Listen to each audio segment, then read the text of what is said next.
दिन रात मेहनत करते, लकड़ियां काटते, तख्ते जोड़ते, क्योंकि यह कश्ती कोई आम कश्ती न थी, बल्कि एक वसीय जहाज की मानिंद थी, जिसमें इंसान, जानवर और परिंदे सब सवार होने वाले थे। बिलाखिर यह कश्ती मुकम्मल तैयार हो गई, जो लकड़ी के मजबूत तख्तों से जुड़ी हुई थी, रस्सियों और कीलों से बंधी हुई थी, और इतनी बड़ी कश्ती थी कि सैकड़ों मखलूकात को अपने अंदर समो सकती थी।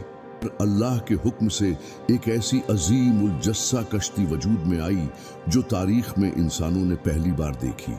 हजरत नूह के मुखलिस साथी हैरत और ईमान के साथ देख रहे थे, और काफिर हंसकर कहने लगे, ए नूह, अब बारिश यहाँ बरसेगी या दरिया जमीन के बीच से निकल आएगा।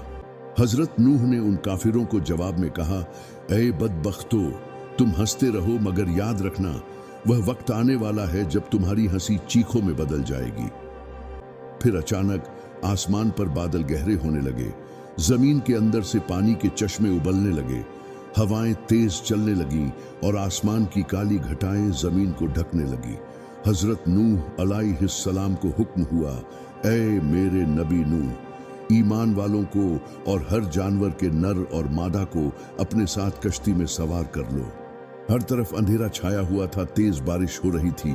हजरत नूह कश्ती के दरवाजे पर खड़े थे, उनके पीछे ईमान वाले एक एक करके दाखिल हो रहे थे, और जमीन के कोने कोने से अल्लाह के हुक्म से जानवरों के जोड़े कश्ती की तरफ चलते हुए आ रहे थे।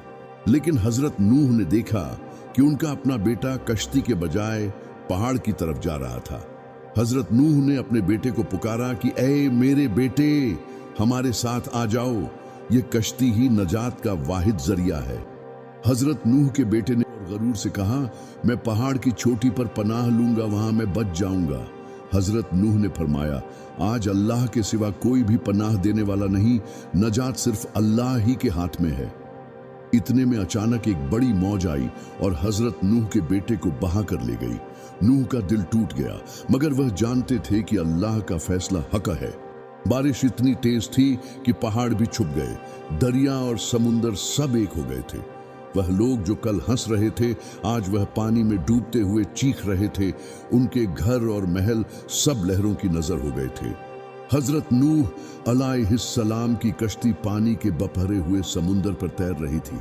मौजों का शोर, बादलों की गरज और इंसानों की चीखें हर तरफ गूंज रही थीं, मगर कश्ती में सवार लोग अल्लाह की अमान में थे। मगर जितनी शिद्दत से तूफान आया था, उतना ही धीरे धीरे सुकून में बदलने लगा। बारिश थम गई, आसमान साफ होने लगा,